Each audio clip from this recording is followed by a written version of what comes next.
Veamos el lado del oficialismo. Janet Jara presentó su comando.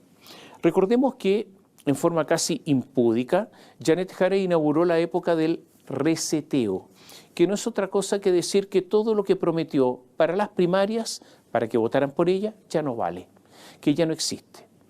Hay que tener, yo le digo, harta personalidad para decir que la palabra empeñada hace poquitito ya no vale. Dirán que es otra campaña, pero las promesas, imagino yo, son para alcanzar la presidencia en las distintas etapas de la campaña. Ahora bien, si esa es la lógica, entonces puede ser que existan otras promesas para la segunda vuelta y otras incluso incompatibles cuando ya se gobierna, porque son sucesivamente tiempos distintos. Claro, pero esta es la forma de pensar de los políticos, que no es la forma de pensar de la gente común y corriente. En este asunto del reseteo, Janet inmediatamente empezó a buscar gente para armar su comando y le ha costado, principalmente en el área económica.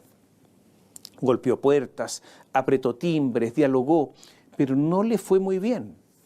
Esta es la parte más débil, la económica, junto con la parte de la seguridad, que son los dos grandes temas de campaña.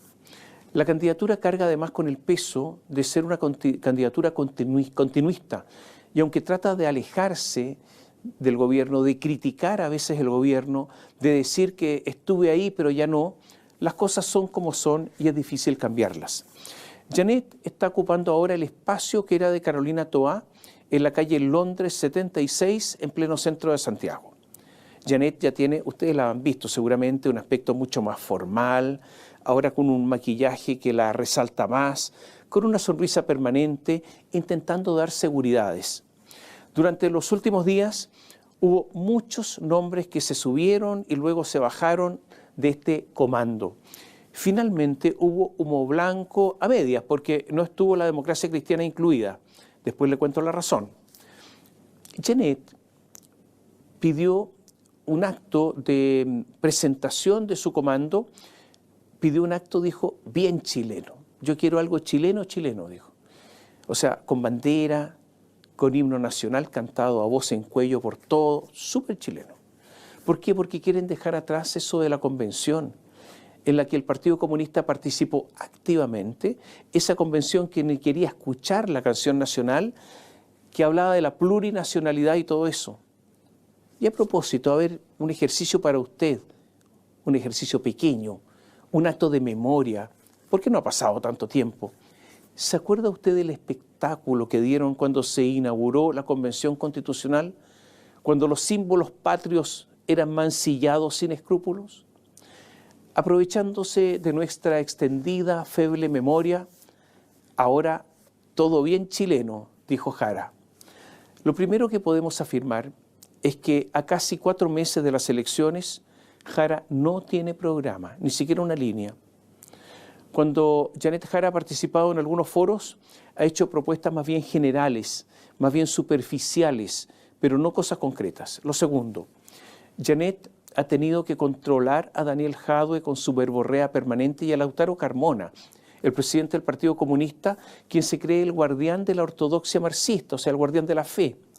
Tercero, podemos decir que es un comando el que formó, que presentó, sin figuras consulares, sin figuras de primera línea.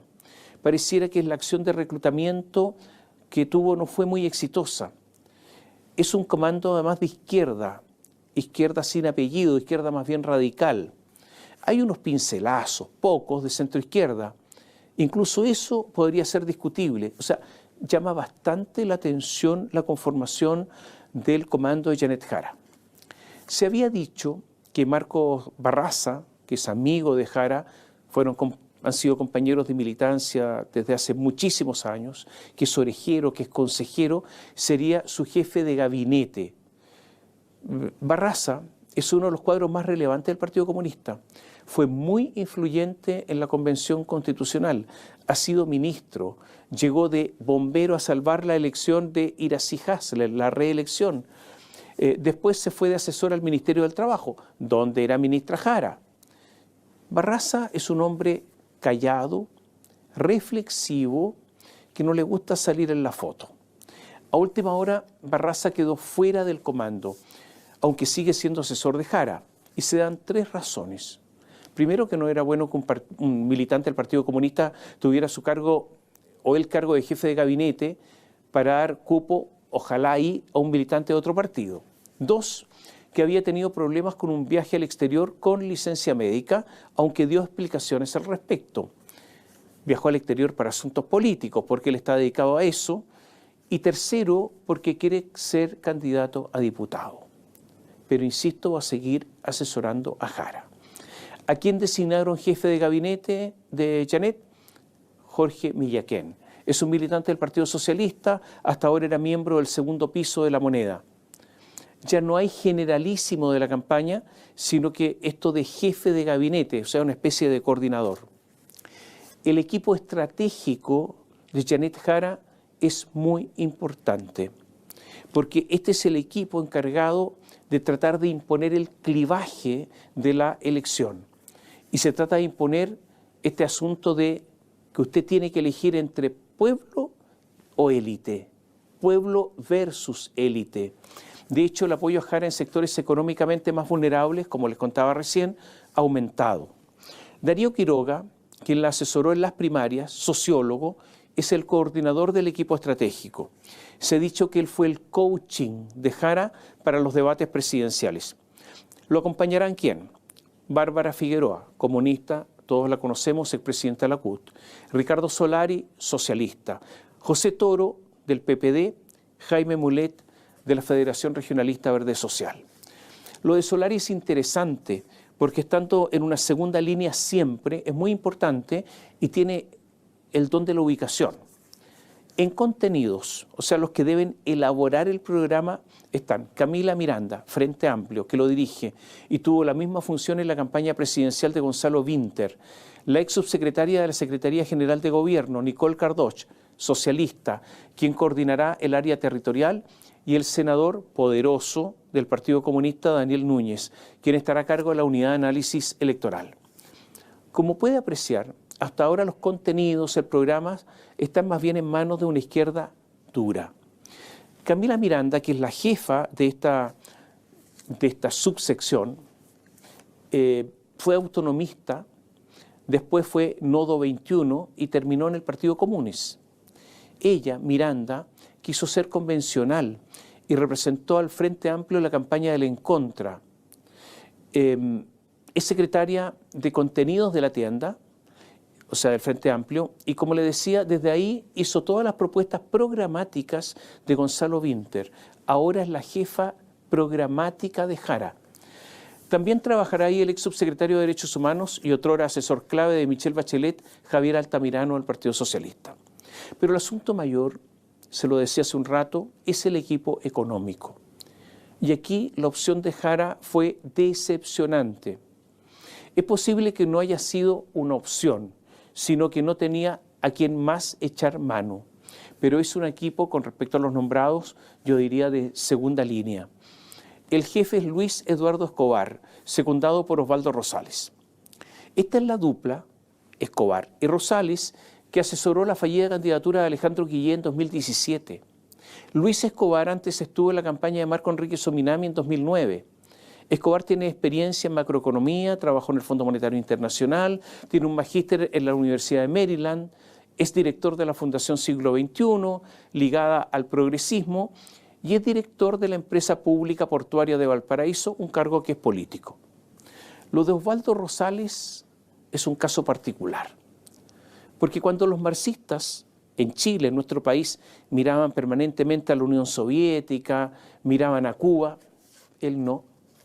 Él miraba a China en esos años porque a él le gustaba el maoísmo, con todos sus horrores, obviamente. Después viró y se transformó en un impulsor de los tratados de libre comercio. Algo en común que tienen estos dos economistas, estuvieron a favor del retiro de las platas, por lo menos de algunos retiros, de los fondos de pensiones.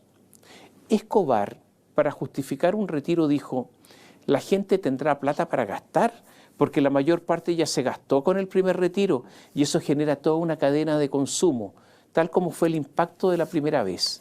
o sea, entregar plata para que consuman. Esa es su tesis. Osvaldo Rosales secundó a Mario Marcel en las críticas al Consejo Fiscal Autónomo diciendo: el problema del informe, se refería a un informe del Consejo Fiscal Autónomo, es que su diagnóstico y propuestas están sesgados. Además, apoya la reforma tributaria de Gabriel Boric, justificando que si no se hace, más temprano que tarde tendremos erupciones parecidas a las que tuvimos en 2019. Y fue uno de los economistas por el apruebo del proyecto de Gabriel Boric. Este equipo económico de Janet Jara lo completan Nicolás Bame, titulado en la Universidad de Chile, militante comunista. Sebastián García, del Frente Amplio, quien fue vocero económico de Gonzalo Winter. Formó parte del equipo económico, además, de Daniel Jadue durante las primarias presidenciales de 2021 y abogó porque en el proyecto constitucional el Banco Central se subordinara a objetivos democráticos y de desarrollo. Y lo completa Andrea Betancor, titulada en Uruguay, con estudios en la Universidad de Wisconsin, con investigaciones en política social laboral, con énfasis en desigualdades de género. Betancor colaboró con Alberto Arenas cuando era ministro, como secretaria técnica de la Comisión para la Inclusión Financiera y coordinadora de género. Este equipo económico es un equipo claramente de izquierda y será un desafío hacer creer que pueden potenciar el ahorro, la inversión, el crecimiento. Es todo un desafío para Janet Jara. En todo caso, las cosas siempre se pueden edulcorar. Si Jara hasta hace unos pocos días hablaba, usted la debe haber escuchado, del salario vital de 750.000 pesos, eso ya no es tan así y empiezan a decir que, bueno, pero eso va a depender de la economía. Incluso cambió el léxico. Ya no se habla de salario vital, sino que de sueldo decente. Esto que le puede parecer una tontera, en política no es tontera. Janet Jara propuso en la primaria oficialista, este es otro ejemplo, la negociación por rama. Ahora dice que esos son los temas que tenemos que discutir cuando tengamos el equipo más grande y veamos entonces qué cosas dentro de eso se pueden hacer. Sobre impuestos se dijo no habrá cambios significativos. Cambios sí, pero significativos. O sea, toda una calculada ambigüedad en materia económica. Lo claro es que uno de los flancos para Jara es la economía.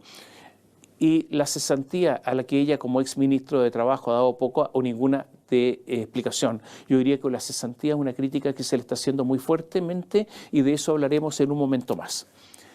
La ausencia del PPD en el comando se debe a que han decidido resguardarse a la espera de tener un programa y de negociar la lista parlamentaria. Como ustedes saben, personaje fundamental en el PPD es Guido Girardi. Y ocurre que a Guido Girardi le interesa mucho negociar la lista parlamentaria porque él quiere ser candidato a diputado. Como dicen los ciúticos, es un incumbente. Hubo una reunión del PPD, anote el grupito que se formó. Guido Girardi, Francisco Vidal, Ricardo Lagos Weber, Sergio Vitar, Nicolás Izaguirre, Álvaro García, Eide Berner, subsecretaria de Hacienda, Claudio Reyes, subsecretario de Previsión Social, Nicolás Navarrete del FOSIS, Jimena Rivillo de Chile Valora, Michel Moore, gerente de Asuntos Institucionales del Banco Central. Todos ellos se reunieron para definir la estrategia del PPD. Y esto es un paréntesis. ¿Se da cuenta cuántos cargos tienen estos militantes tan sacrificados? Porque la política renta y renta mucho. Ahora, ya que hablábamos de Janet Jara, solo un par de palabras sobre Carolina Toá, que en medio de las penas ha desaparecido absolutamente de escena. Carolina Toá quedó debiendo por gastos de campaña de las primarias 176 millones de pesos. Y resulta que, como usted sabe, la victoria tiene 1000 padres y la derrota es huérfana. Como las campañas de las primarias no tienen financiamiento estatal, muchos candidatos que creen que van a ganar, y Carolina Toá creía que iba a ganar, las financian con las elecciones de primera y segunda vuelta, que sí tienen financiamiento. Pero ocurre que Carolina Toá tuvo solo el 28% de los votos y los partidos le dicen que no tienen plata. O sea, la derrota a veces no son solo políticas, sino que son derrotas también financieras. Se ha escrito tanto de la democracia cristiana, tanto, sobre su declive, sobre sus inconsecuencias, sobre su ausencia de razón de existir, sobre los restos que de ella quedan, que ya es demasiado. El otro día celebró su aniversario número 68 y fue triste, porque si usted entra a la página web de la democracia cristiana y lee lo que escribieron sobre su aniversario, pareciera que estuvieran hablando de otro partido. ¿Qué dice la página web? Con una emotiva ceremonia religiosa y un acto político, la democracia cristiana celebró este lunes su 68º aniversario, reafirmando su vocación democrática, su compromiso con la justicia social y la disposición al diálogo político amplio para enfrentar los desafíos del país. La actividad, organizada por la Directiva Nacional del Partido Demócrata Cristiano y abierta a toda la militancia, se realizó en la sede nacional del partido, ubicada en Alameda 1460 a partir de las 18 horas, y reunió a militantes, simpatizantes, dirigentes de todo Chile, así como a representantes de fuerzas políticas como el Frente Amplio y el Partido Comunista, en una señal de apertura y unidad en la diversidad. Pero si da la impresión que hubiera asistido medio Chile a todo esto. ¿Le digo la verdad? No. Había poquísima gente. Ahora es cierto, había gente del Partido Comunista. En primera fila estaba Lautaro Carmona, en una actitud compungida ante la presencia de Dios, porque fue una misa, obviamente. La democracia cristiana decidió apoyar a Janet Jara. Varios demócratas cristianos fueron honestos y esgrimieron una razón simple. Necesitan ir en lista parlamentaria con la izquierda para obtener algunos parlamentarios electos que les permitan sobrevivir. Si no, se extinguen, fenecen. O sea, fueron honestos. Todo eso a cambio de apoyar a la candidata del Partido Comunista, Janet Jara. En el fondo, ¿qué dijeron? Que vendieron el apoyo por un precio determinado, cupos parlamentarios. Claro que ocurrió algo tragicómico. Alejandra Krauss, que fue una militante ferviente que apoyó sin reservas el proyecto constitucional de Boric y que ahora estaba desde el primer día con Jara, dio cifras cuando se juntó el Consejo Nacional de la Democracia Cristiana para ver si optaba por apoyar a Jara o no. ¿Y qué dijo ella? Bueno, que el precio de la transacción eran 22 cupos a diputados. Y todos se alegraron. La mayoría, digamos, no todos les pareció correcto, por eso votaron por apoyar a Jara. Podría ser, dijeron. Pero horas después, la misma Alejandra Krauss dijo que no era así, que eso de los 22 cupos no corría. ¿Fue un error? ¿Fue una mentira para convencer a los consejeros nacionales que votaran para apoyar a Jara? No lo sabemos. Lo que sí sabemos es que la democracia cristiana se entregó a Jara dando, ahora es evidente, un cheque en blanco. Ahora ya no es la DC un contratante, ahora la DC es un simple mendigo que estirará la mano y verá a ver cuántas monedas le dejan. Hablo de monedas por cupos parlamentarios. Una dirigente de la DC, que es Patricia Gallardo, estaba indignada. ¿Qué dijo? Nosotros escuchamos a la secretaria nacional dirigirse a la Junta al principio y hablar de los 22 cupos parlamentarios. Se refería como secretaria nacional a Krauss. En el fondo apoyando la opción del apoyo a la candidatura comunista. Me da la impresión de que fue para incidir un poco en el voto de los integrantes de la Junta Nacional. Es una irresponsabilidad hablar de los 22 cupos y después de decirse que no existe un acuerdo. Krauss dio nociones, dio información falsa. Si no están los 22 cupos ahora, ¿cómo vamos a llegar a la papeleta en agosto cuando son las inscripciones? Dijo esta dirigente Zapata. Pobre democracia cristiana. Ahora, no vamos a perder el tiempo con aquellos que pretendieron dar una explicación como más elaborada. El senador Francisco Buenchumilla, quien parece que quiere ir a la reelección y terminaría el próximo periodo con 90 años, dijo que no había problemas en apoyar a Jara. Este es el argumento que sacó, yo no lo había escuchado nunca. porque dijo que el comunismo ahora es capitalista. No tengo idea por qué está contento que el comunismo sea capitalista cuando la DC es anticapitalista, pero eso lo tiene que explicar Huenchumilla, todo es raro. Erika Edo, el diputado que se ha convertido en un acompañante fiel de Jara, tal como el sacristán acompaña al cura, dijo explicando todo esto. Lo dijo así, muy solemnemente. La DC está llamada a construir futuro, no a quedarse en el pasado. Yo no entendí la declaración, a lo mejor usted sí. Yana Proboste, ella sí que fue más clarita. Dijo, no formamos parte del gobierno de Boric porque excluyó a la democracia cristiana, algo muy distinto a lo que hace Jara. ¿Ve usted lo que ocurre con los anhelos insatisfechos? Yana quería estar en este gobierno, pero no la dejaron. Pero de ganar Jara, sí estarán con algunos cargos. A Yana se le agradece la franqueza.